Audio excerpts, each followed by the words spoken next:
আপনি কি জানেন ক্রিকেটের সবচেয়ে দীর্ঘ ম্যাচ কোনটি হয়েছিল? না জানলে এখন জেনে নিন। ১৯৩৯ সালে ইংল্যান্ড ও সাউথ আফ্রিকার মধ্যে ম্যাচ চলেছিল টানা ৯ দিন, তবুও ড্র।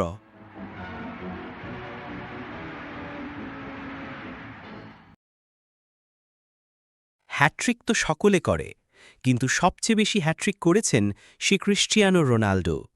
করেছেন ৬৫টির বেশি হ্যাট্রিক।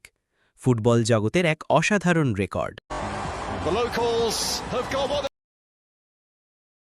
আপনি কি জানতেন টেনিস ইতিহাসে সবচেয়ে দীর্ঘ ম্যাচ কোনটি ছিল? এখন জেনে নিন। ২০১০ সালে উইম্বেলডনে মোট সময় লেগেছিল ১১ ঘন্টা ৫ মিনিট।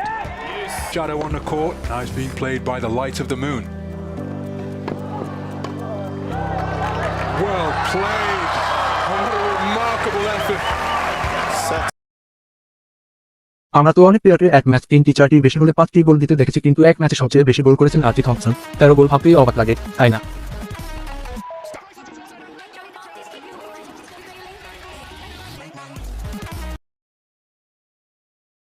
আপনি কি জানতেন ফুটবল ইতিহাসে সবচেয়ে দ্রুত গোল হয়েছে মাত্র ২.৪ সেকেন্ডে?